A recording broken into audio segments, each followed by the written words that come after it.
بسم الله الرحمن الرحيم. الحمد لله رب العالمين، والصلاة والسلام على سيد المرسلين. أما بعد، أعوذ بالله من الشيطان الرجيم. بسم الله الرحمن الرحيم.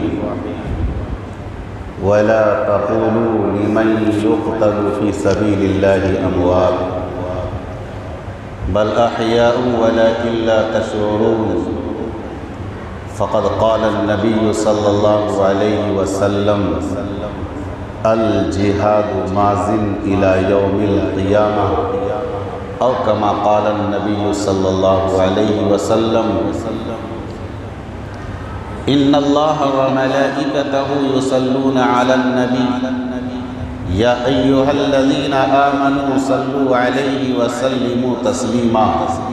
درود پاک پڑھ لیجیے. اللہم صلی علی محمد وعلی آل محمد كما صليت على إبراهيم وعلى آل إبراهيم إنك حميد مجيد. اللهم بارك على محمد وعلى آل محمد كما باركت على إبراهيم وعلى آل إبراهيم إنك حميد مجيد. میری زندگی کا مقصد تیرے دین کی سرفرازی، میری زندگی کا مقصد تیرے دین کی سرفرازی. میں اسی لیے مسلمان، میں اسی لیے نمازی. فنا فی اللہ کی تہ میں بقا کا راز مضمر ہے. فنا فی اللہ کی تہ میں بقا کا راز مضمر ہے. جسے مرنا نہیں آتا اسے جینا نہیں آتا. لائق صد احترام بزرگان محترم، قابل قدر نوجوان دوستوں، پیارے بھائیوں، عفت محاب خواتین اسلام،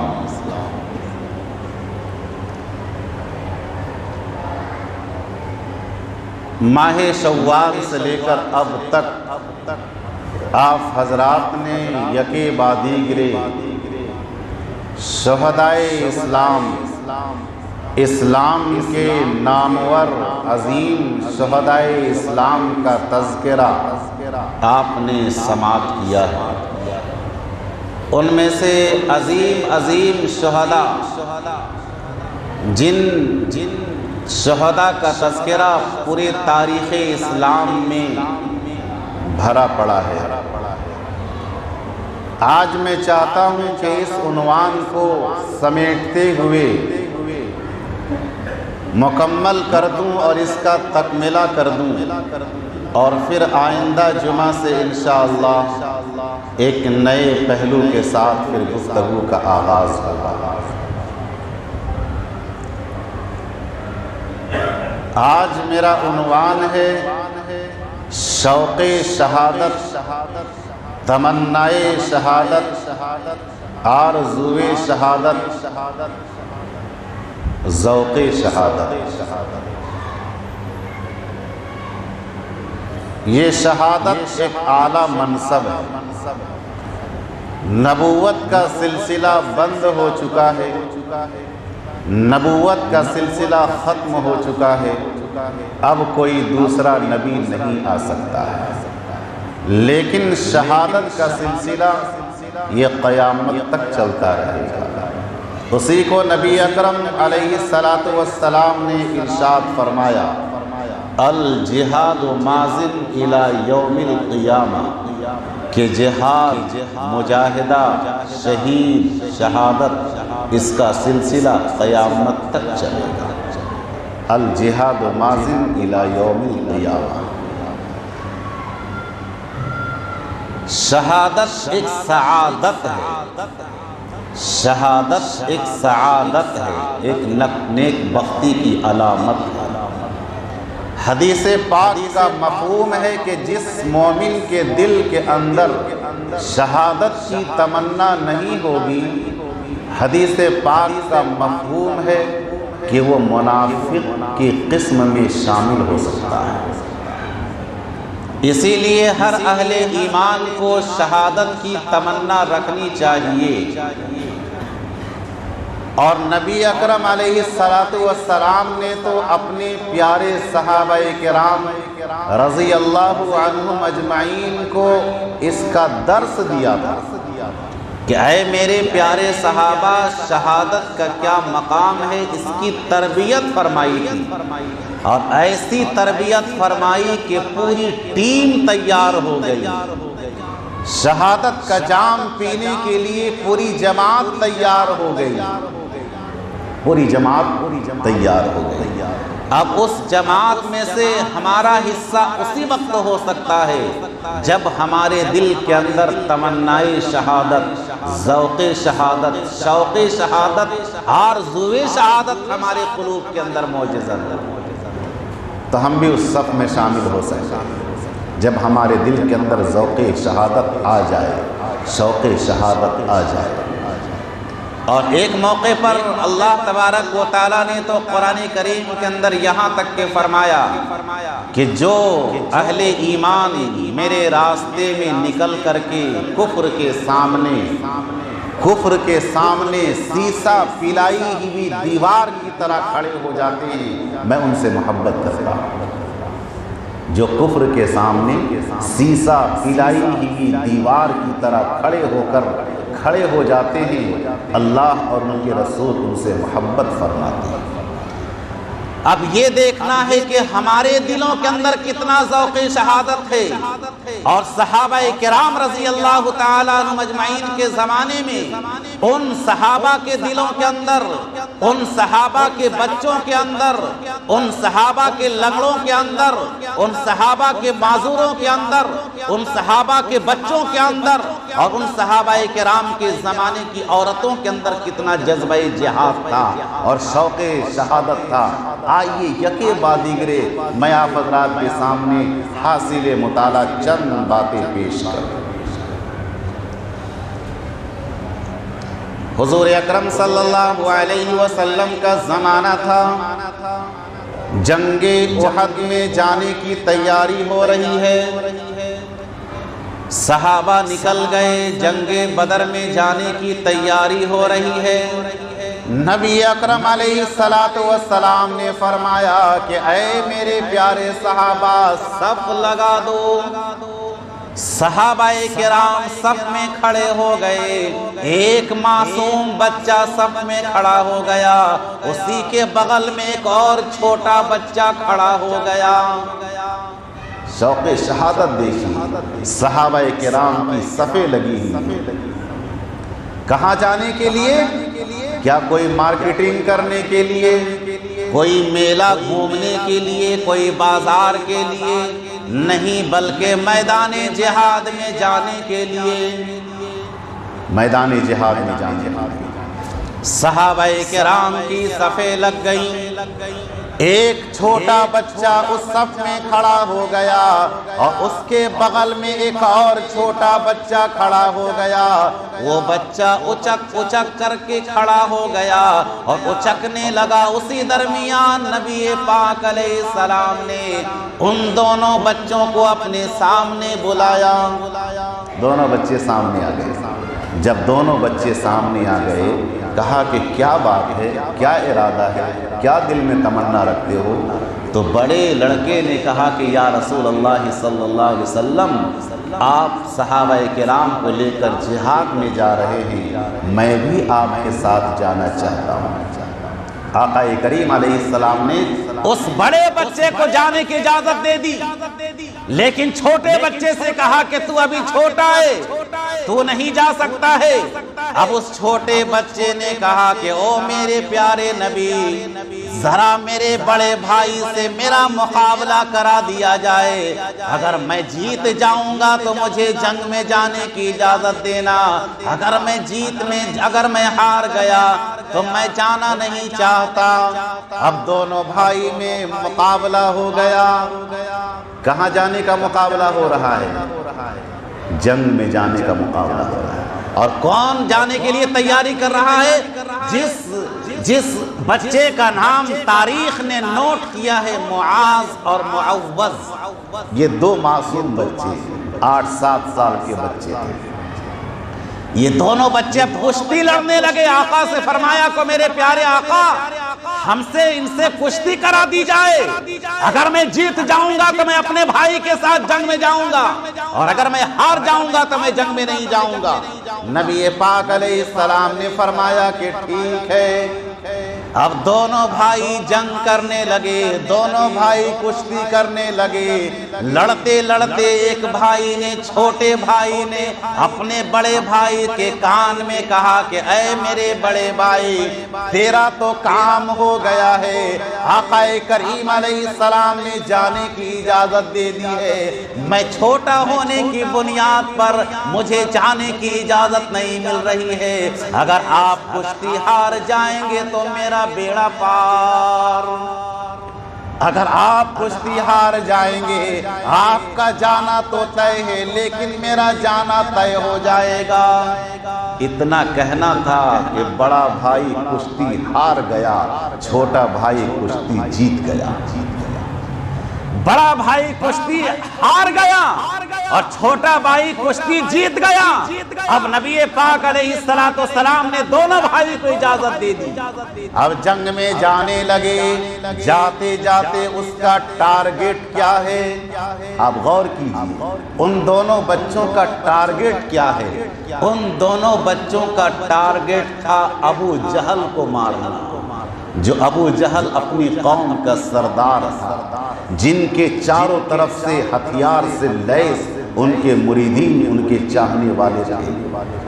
حضرت عبد الرحمن ابن عوف کہتے ہیں کہ دونوں بھائی میرے قریب آیا، آنے کے بعد کہا کہ اے میرے چچا جان، کیا آپ بتا سکتے ہیں کہ میرے آقا کا دشمن، میرے اسلام کا دشمن ابو جہل کہاں ملے گا؟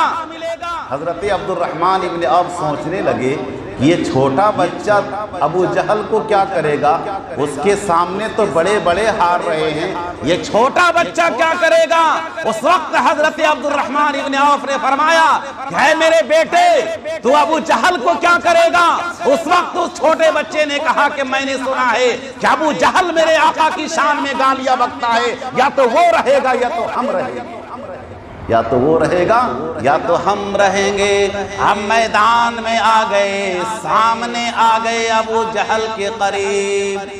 جیسے ہی ابو جہل کے قریب آئے، ابو جہل نے کہا کہ اے بچے، تو کیوں آ گیا ہے؟ ان دونوں بچوں نے کہا یا تو تو رہے گا دنیا کے اندر یا تو میں رہوں گا۔ اب وہ دونوں بچے گھس گئے اس گھمسان کی جنگ میں، اور جنگ میں جانے کے بعد ابو جہل کا خاتمہ کوئی مکہ مدینے کا بہادر نہیں کیا ہے، بلکہ اس جنگ کے اندر ابو جہل کا خاتمہ اسی دو معصوم بچے معاذ اور معوذ نے کیا ہے۔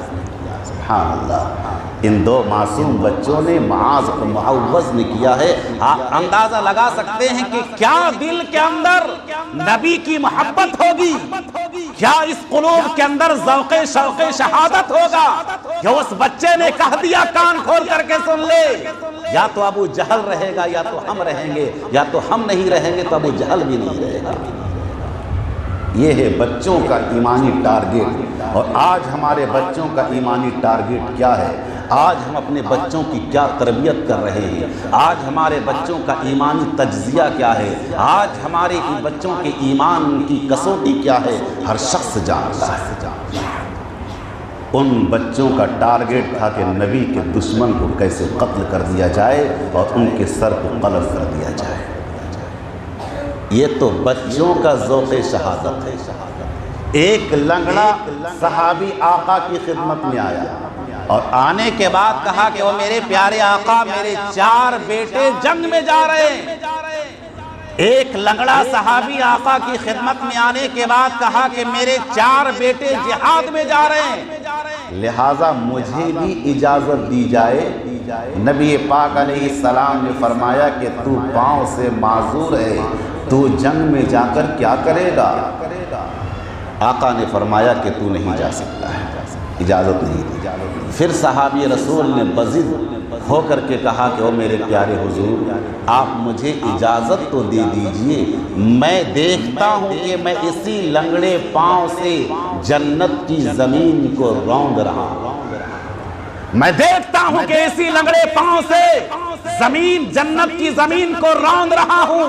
او میرے پیارے آقا مجھے اجازت دے کر تو دیکھیے، میرے دل کے اندر تمنا ہے کہ میرے 4 بیٹے جنگ میں جہاد میں جا رہے ہیں، میری دلی تمنا ہے کہ میں بھی اس لنگڑے پاؤں سے جہاد کروں۔ آقا نے اجازت دے دی۔ اب اس پیغام کو لے کر کے وہ صحابی گھر آئے اور فرمایا کہ حضور پاک علیہ السلام نے جنگ میں جانے کی اجازت دے دی۔ ان کی اہلیہ محترمہ نے فرمایا کہ آپ کہاں جا رہے ہیں؟ میں نے دیکھا ہے کہ آپ جنگ کے بازار میں، جنگ کے میدان میں پیچھے ہٹ رہے ہیں، آپ پیچھے ہٹ رہے ہیں۔ اسی وقت صحابی رسول نے دعا فرمائی کہ اے میرے پروردگار تو مجھے جنگ میں جانے کو قبول کر لے اور میری شہادت کو قبول کر لے، اور پھر وہاں سے دوبارہ جنگ کے میدان سے مجھے دوبارہ واپس نہ بھیجنا۔ چنانچہ میدان جہاد میں گئے اور جنگ سے لڑتے لڑتے لڑتے شہید ہو گئے۔ وہ دعا کر کے گھر سے نکلے تھے، دعا کر کے گھر سے نکلے تھے، جیسے ہی ان کی شہادت ہو جاتی ہے شہادت کا جام پی لیتے ہیں۔ ان کے جنازے کو ان کے بچے گھوڑے پر سوار کر کے گھر لانا چاہتے ہیں، مدینہ لانا چاہتے ہیں، گھوڑا اپنی جگہ سے اٹھنے کو تیار نہیں ہے، گھوڑا اپنی جگہ سے اٹھنے کو تیار نہیں ہے۔ ان بچوں سے آقا نے فرمایا کہ کیا تیرے ابا گھر سے نکلتے نکلتے کوئی دعا کر کے نکلے تھے؟ کوئی دعا کر کے نکلے تھے؟ ان بچوں نے کہا کہ جی یا رسول اللہ صلی اللہ علیہ وسلم، میرے والد گرامی جب گھر سے نکل رہے تھے تو یہ دعا کر کے نکلے تھے کہ مجھے گھر واپس نہ لوٹا۔ یہ تھا ایک معذور صحابی، لنگڑا صحابی کا ذوق شہادت۔ مدینہ کی سرزمین ہے، ہر گھر میں جنگ میں جانے کی تیاری ہو رہی ہے، ہر گھر میں کسی کا بیٹا جا رہا ہے شہادت کا جام پینے کے لیے، کسی کا شوہر جا رہا ہے، کسی کا بھائی جا رہا ہے شہادت کا جام پینے کے لیے۔ ایک خاتون اپنے گھر میں معصوم بچے کو لے کر کے گود میں رو رہی ہے، گود میں رو رہی ہے۔ کسی نے آگے بڑھ کر کے پوچھ لیا کہ مائی آپ کیوں رو رہی ہیں؟ کہا کہ میرے گھر میں میرا جوان بیٹا ہوتا تو میں بھی آج تیار کر کے میدان جہاد بھیجتی، اگر میرے گھر میں میرا شوہر ہوتا، میرا بھائی ہوتا تو آج میں میدان جنگ میں اسے بھیجتا، لیکن آج میرے گھر میں نہ بیٹا ہے جوان، نہ شوہر ہے، نہ بھائی ہے، کوئی نہیں ہے، تو میں کسے بھیجوں؟ تھوڑی دیر کے بعد اس نے اپنے معصوم بچے کو، جو گود میں دودھ پیتا بچہ تھا، اس بچے کو تیار کر کے کرا کے نبی پاک علیہ السلام کی خدمت عالیہ میں لے کر کے آتی ہیں، اور آنے کے بعد عرض کرتی ہیں کہ او میرے پیارے آقا آپ میرے اس معصوم بچے کو قبول کر لیجئے، آپ میرے اس معصوم بچے کو قبول کر لیجئے۔ آقا نے فرمایا کہ تیرا یہ معصوم بچہ میدان جہاد میں کیا کرے گا؟ میں تو اپنے صحابہ کے ساتھ جنگ میں جا رہا ہوں، یہ تیرا معصوم بچہ جنگ میں کیا کرے گا؟ اس وقت اس عورت نے کہا کہ او میرے پیارے حضور، جب دشمن کی جانب سے تیر و تلوار کی وار آئے گی تو میرے بچے کو ڈھال بنا لینا، جب دشمن کی جانب سے تیر و تلوار کی وار آئے گی تو میرے بچے کو ڈھال بنا لینا، آپ کی حفاظت ہو جائے گی، آپ کی جان بچ جائے گی، میرا بیٹا شہادت کا جام پی لے گا، کل قیامت کا دن ہوگا، محشر کا میدان ہوگا، رب کائنات کے دربار میں میں شہید کی ماں کہلاؤں گا، کل قیامت کے دن میں شہید کی ماں کہلاؤں گا۔ جو حضرات ٹیک لگا کر کے بیٹھے ہیں ان کا وضو خطرے میں ہے، جو حضرات ٹیک لگا کر کے بیٹھے ہیں ان کا وضو خطرے میں ہے۔ اگر ٹیک لگا کر کے آپ بیٹھے ہیں اور ہلکی سی 1 سیکنڈ کے لیے بھی اگر نیند آ گئی تو آپ کا وضو نہیں ہوگا۔ پورے ہفتہ جمعہ کا جو انتظار کر رہے تھے تو آپ کی جمعے کی نماز بھی نہیں ہوگی۔ میں کئی جمعے سے سوچ رہا تھا، لیکن کئی حضرات کو میں نے دیکھا اپنی آنکھوں سے کہ بالکل لگتا تھا کہ نیند کی آغوش میں چلے گیا۔ ابھی بھی میں دیکھ رہا ہوں 2-3 صاحب کو کہ ٹیک لگائے۔ خدا کے واسطے آپ پائے پہ دیوار پہ ٹیک لگا کر کے نہ بیٹھیں، اس لیے کہ ٹیک لگانے کا مسئلہ ہے کہ ٹیک لگا کر کے بیٹھتے ہیں اور اسی درمیان آپ کو نیند آ جاتی ہے تو آپ کا وضو ٹوٹ جائے گا۔ آپ یہاں پر بیٹھے ہیں، گھنٹوں سو جائیں گے، کوئی آگے پیچھے کوئی سہارا نہیں ہے، آپ سجدے کی حالت میں جا کر کے سو جائیں گے تو آپ کا وضو نہیں ٹوٹے گا، لیکن پیٹھ کا سہارا دے کر کے اگر سوئیں گے تو آپ کا وضو ٹوٹ جائے گا۔ اس کا خیال رکھیں ورنہ آپ کی جمعے کی نماز نہیں ہوگی۔ اس خاتون نے کہا، کیا کہا کہ کل قیامت کا دن ہوگا، محشر کا میدان ہوگا، او میرے پیارے آقا میرے بچے کو قبول کر لیجئے تاکہ کل قیامت کے دن میں شہید کی ماں کہلاؤں۔ اتنا اونچا مقام ہے شہادت کا، اتنا اونچا مقام کہ ہم سب کے آقا و مولا جناب رسول اکرم صلی اللہ علیہ وسلم کے پیارے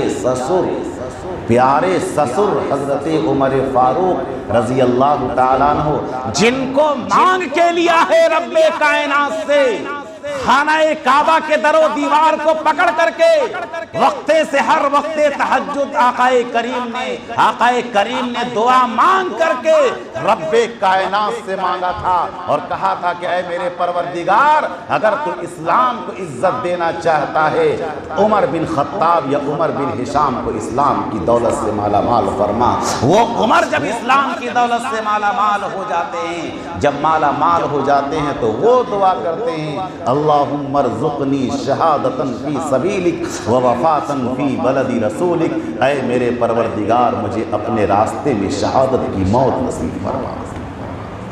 داماد رسول حضرت علی مرتضیٰ رضی اللہ تعالیٰ عنہ پر جب قاتلانہ حملہ ہوتا ہے، جب اس دنیا سے پردہ کرنے لگتے ہیں تو وہ فرماتے ہیں فزت برب الکعبہ، رب کعبہ کی قسم علی کامیاب ہو گیا، رب کعبہ کی قسم علی کامیاب ہو گیا۔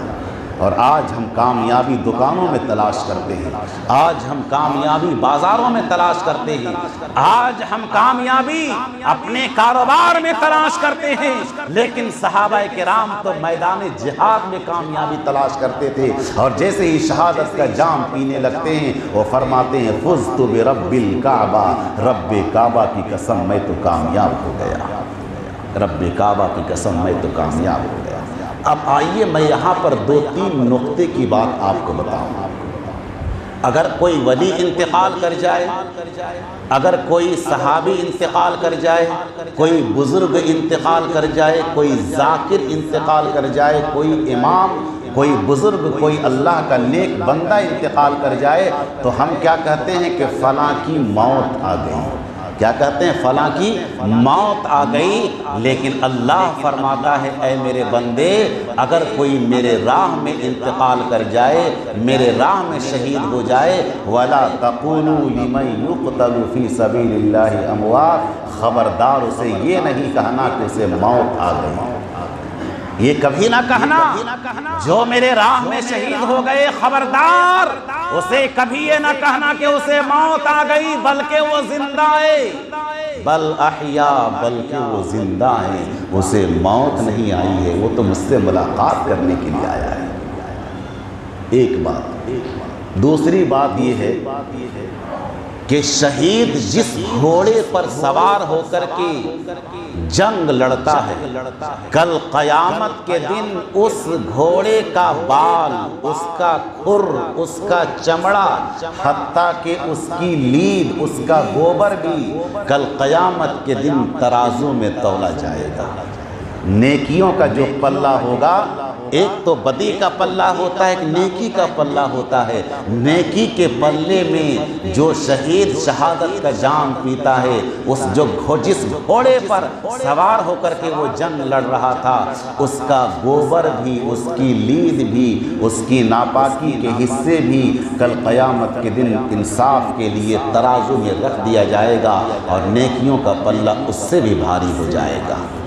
اور آگے آقا دو عالم علیہ السلام نے فرمایا کہ جب کوئی شہادت کا جام پیتا ہے تو شہید کے خون کا قطرہ زمین پر گرنے سے پہلے اس کی مغفرت ہو جاتی ہے، اس کی مغفرت ہو جاتی ہے۔ اب ایک بات، دوسری بات یہ ہے کہ جب کوئی اللہ کا نبی، اللہ کا صحابی، نبی کا صحابی، اللہ کا ولی جب انتقال کرتا ہے تو رب کائنات فرماتے ہیں کہ اے ملک الموت، جا میرے پیغمبر کی روح کو نکال کر کے لے آؤ، جا میرے پیارے نبی کے پیارے صحابی کی روح کو نکال کر کے لے آؤ، جا میرے پیارے نبی کے پیارے دوستوں کی روح کو نکال کر کے لے آؤ، جا میرے پیارے ولی، میرے پیارے نیک بندے کی روح کو نکال کر کے لے آؤ۔ تو ہر شخص کے روح کو نکالنے والے فرشتے کا کیا نام ہے؟ حضرت روح نکالنے والے فرشتے کا نام کیا ہے؟ حضرت عزرائیل علیہ السلام، حضرت عزرائیل علیہ السلام۔ اور کتاب اور وحی لانے والے، آسمان سے کتاب لانے والے فرشتے کا نام کیا ہے؟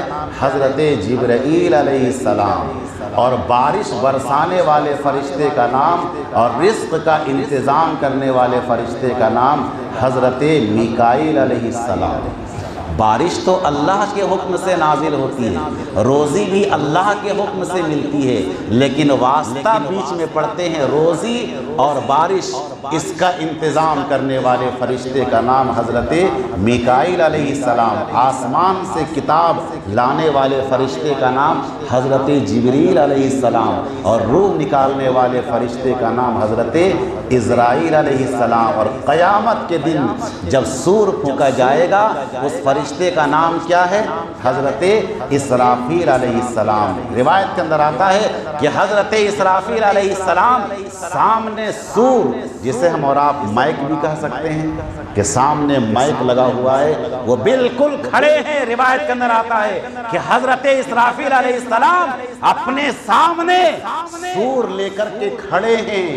روایت کے اندر آتا ہے کہ انہوں نے کبھی دائیں بائیں تھوکا بھی نہیں، دائیں بائیں اس نے کبھی تھوکا بھی نہیں۔ کہیں ایسا نہ ہو کہ میں تھوکنے میں لگ جاؤں، ادھر اللہ کا حکم نازل ہو جائے سور پھونکنے کا، تو اللہ کے حکم کی تعمیل میں کہیں دیر نہ ہو جائے۔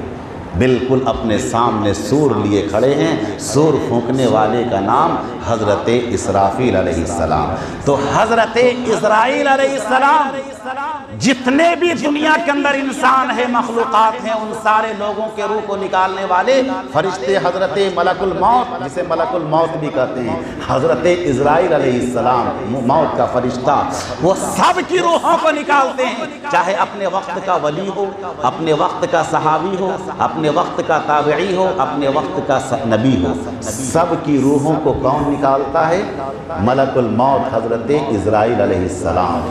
لیکن جب شہید اللہ کے راہ میں شہادت کا گھونٹ پیتا ہے، شہادت کا جام جب پینے لگتا ہے، تو رب کائنات فرماتے ہیں اے ملک الموت اسرائیل، ذرا تو دھیرے ہٹ جا، ذرا دھیرے سے تو سائیڈ ہو جا، اس بندے کی روح کو تو نہیں نکالے گا، اس بندے کی روح کو میں نکالوں گا۔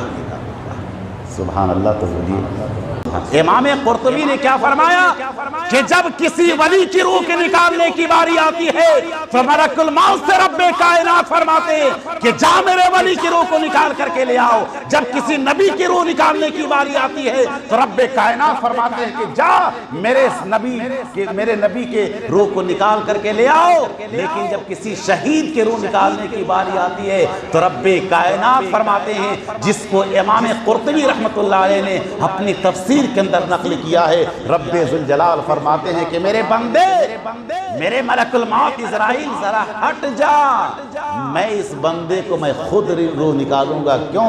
اس لیے کہ میرا یہ وہ بندہ ہے کہ جو میرے نام پہ قربان ہو رہا تھا، میرا یہ وہ بندہ ہے کہ جو میرے نام پہ خون بہا رہا تھا، میرا یہ وہ بندہ ہے جو میرے نام پہ اپنے خون کو بہا کر کے اسلام اور ایمان کی بنیاد کی تعمیر کر رہا تھا۔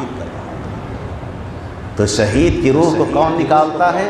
ملک الموت حضرت عزرائیل علیہ السلام نہیں، بلکہ رب ذوالجلال خود نکالتے ہیں۔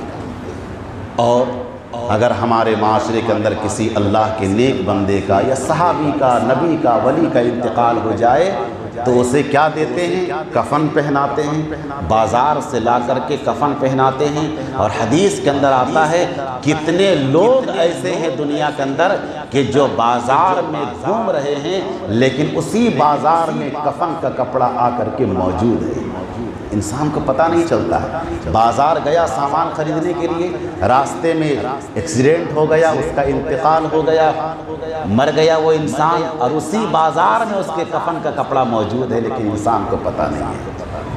تو جو بھی انتقال کرتا ہے اسے کفن کا ٹکڑا دیا جاتا ہے، لیکن جب کوئی شہادت کا جام پیتا ہے اس وقت اللہ تبارک و تعالیٰ اپنا ضابطہ بدل دیتا ہے۔